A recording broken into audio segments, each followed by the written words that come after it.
বাংলাদেশ জামায়াত ইসলামী বাগেরহাট জেলা শাখার বিভিন্ন পর্যায়ে বিভিন্ন সময়ে দায়িত্ব পালন করেছেন।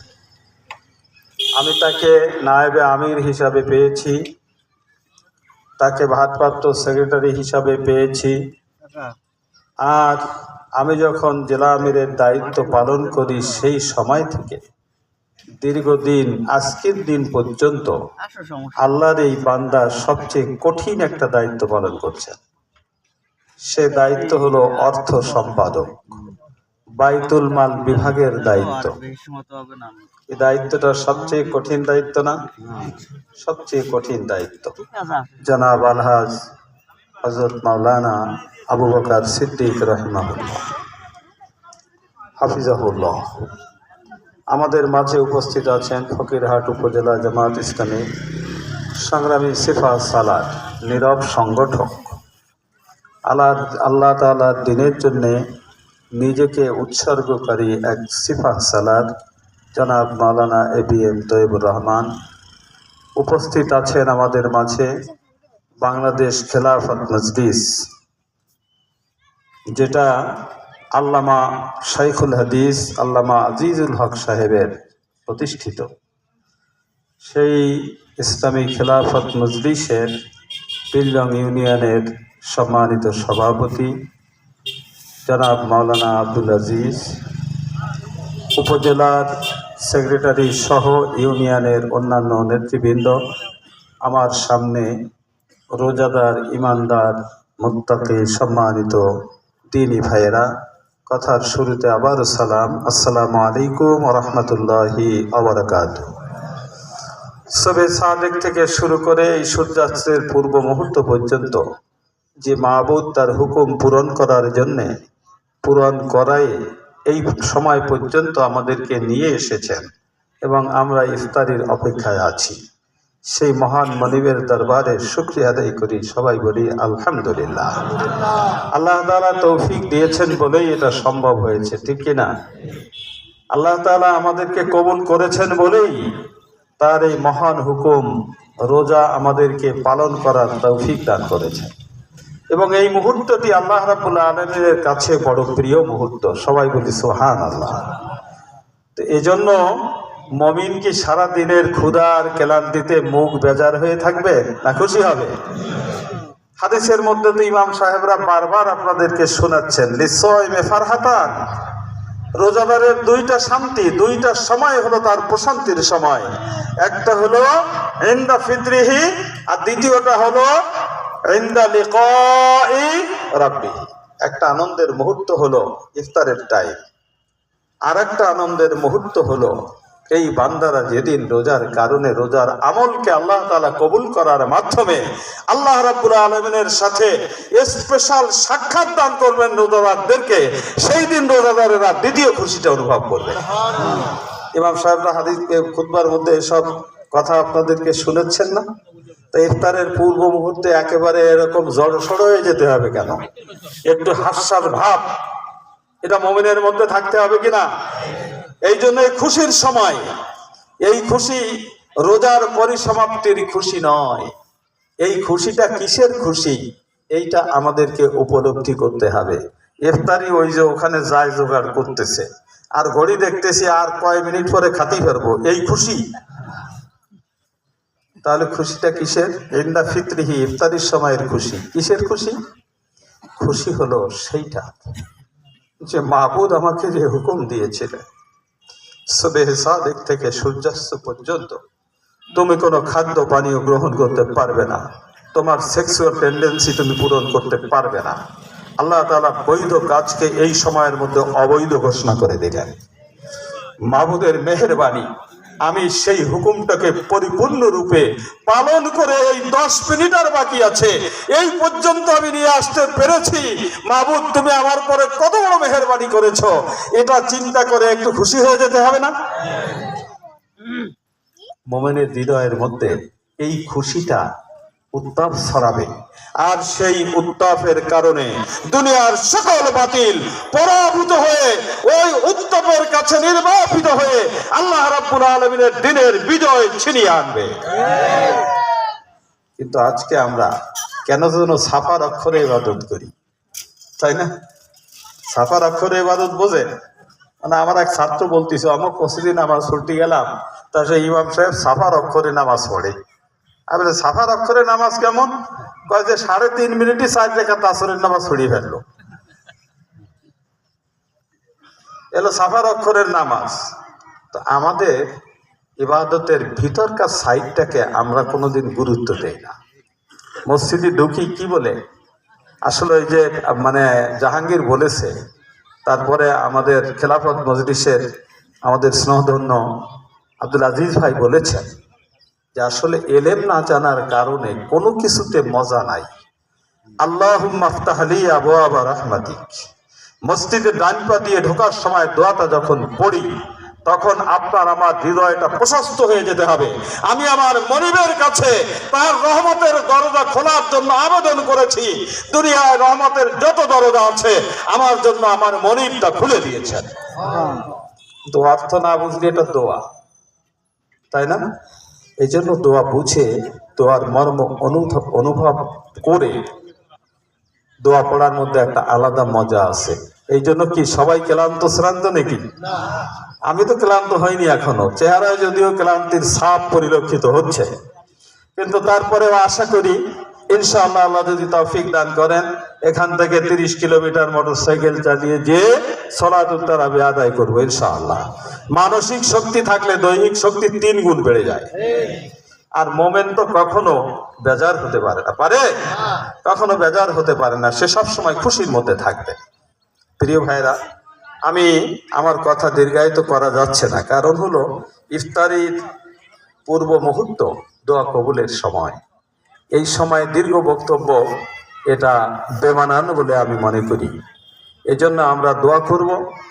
তার আগে আমি দুটো প্রশ্ন আপনাদের সামনে রেখে আমার বক্তব্য আমি শেষ করতে চাই।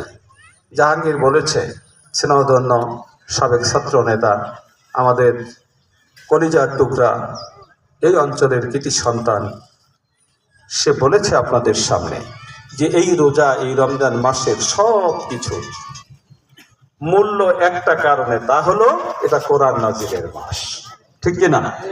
কোরআন নাজিল হওয়ার আগেও তো এই মাসের নাম রমজান মাসই ছিল। সে সময় কি এই মাসের এত ফজিলত ছিল?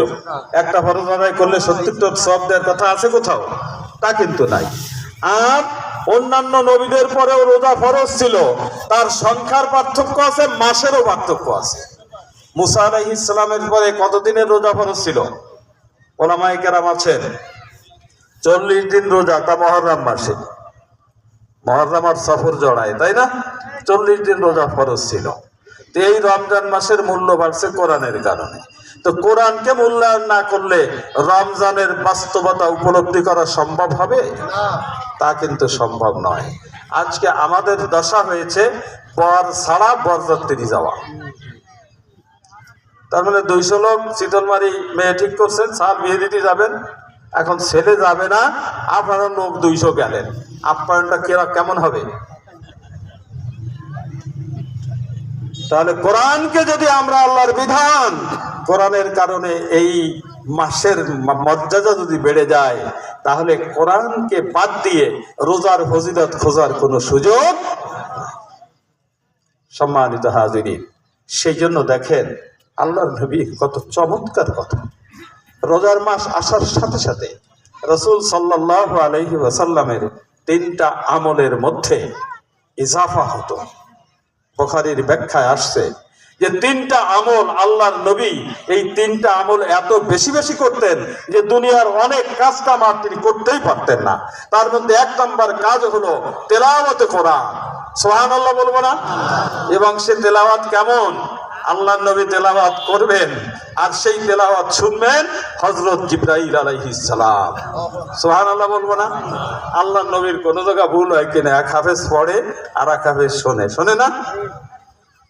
তাহলে আল্লাহর রসুলের কোরআন শোনার জন্য আল্লাহ তাআলা নিয়োগ করে দিয়েছেন আল্লাহর রসুলের সবচেয়ে ঘনিষ্ঠ বন্ধু, আল্লাহ রাব্বুল আলামিনের ওহী বহনকারী ফেরেশতাদের সবচেয়ে ফজিলতের ফেরেশতা, ফজিলতের ফেরেশতা যিনি হযরত জিবরাইল আলাইহিস সালাম তেলাওয়াত করবেন আর আল্লাহর নবী শুনবেন, আল্লাহর নবী তেলাওয়াত করবেন, হযরত জিবরাইল আলাইহিস সালাম তা শুনবেন।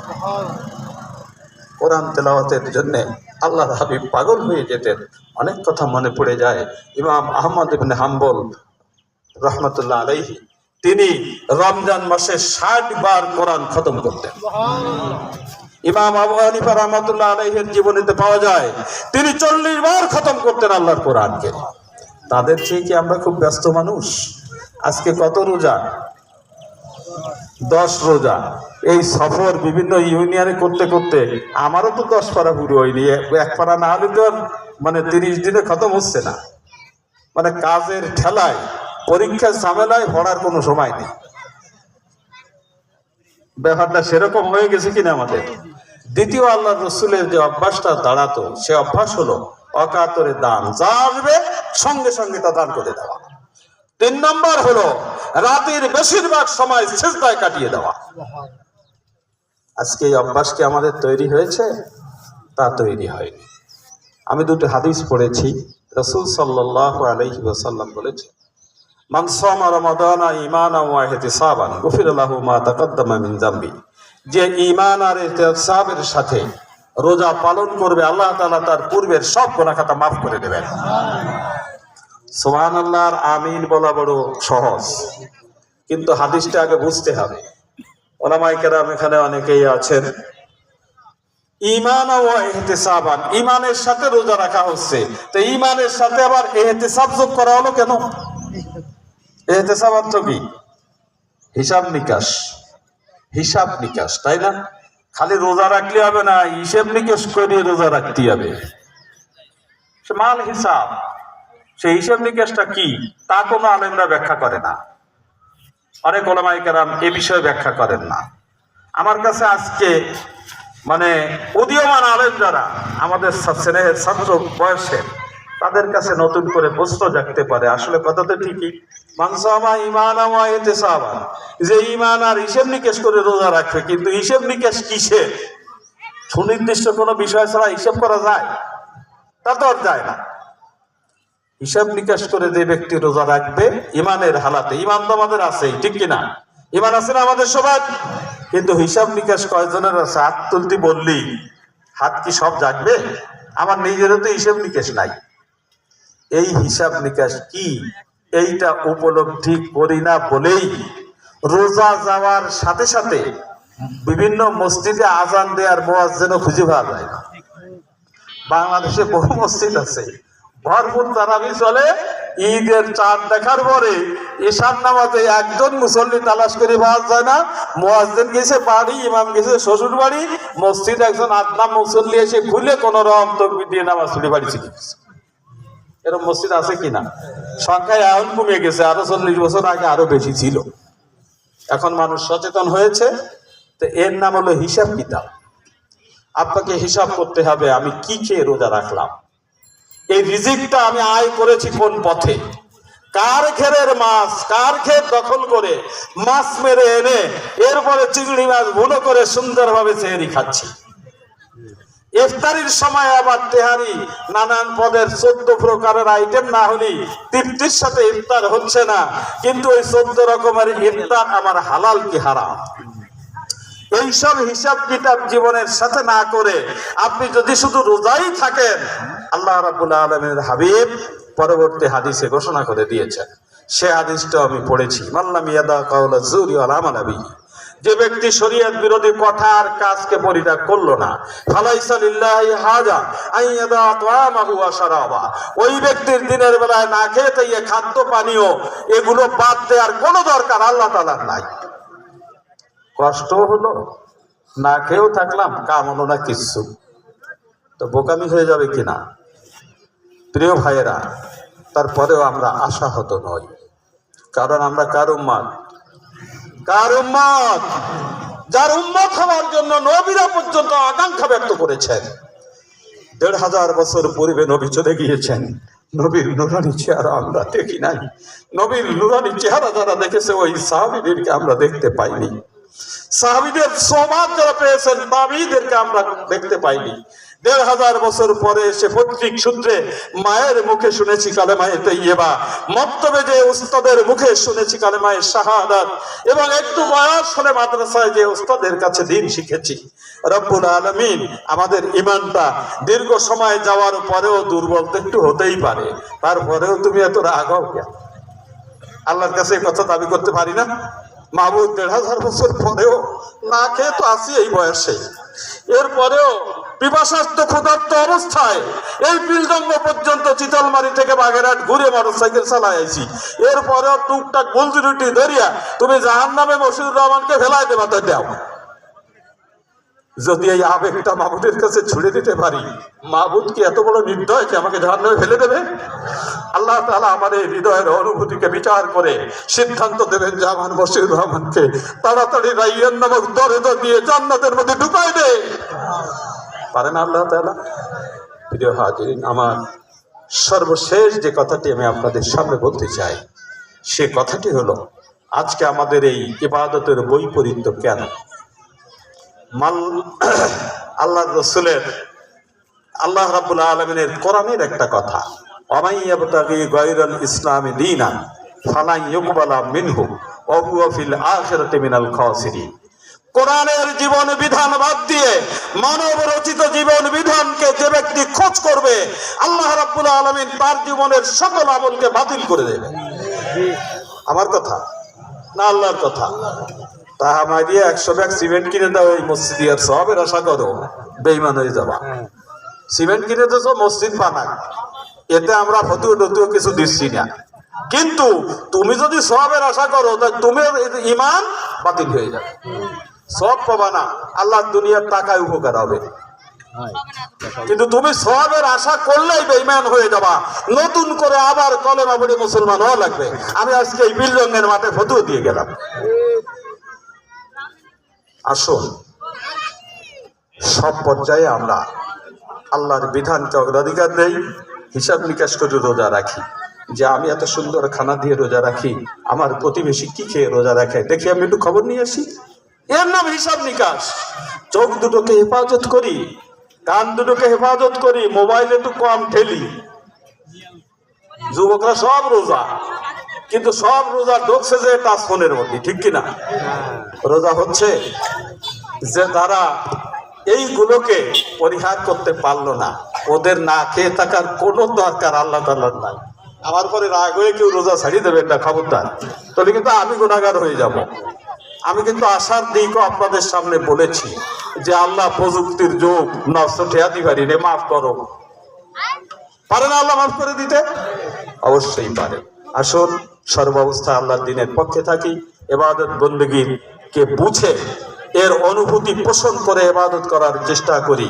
আল্লাহ রাব্বুল আলামিন আমাদের সকলকে সেই তৌফিক দান করেন। সকলে বলি আমিন। ওয়া আখিরু দাওয়ানা আনিল হামদুলিল্লাহি রাব্বিল আলামিন। আসসালামু আলাইকুম ওয়া রাহমাতুল্লাহি ওয়া বারাকাতুহু।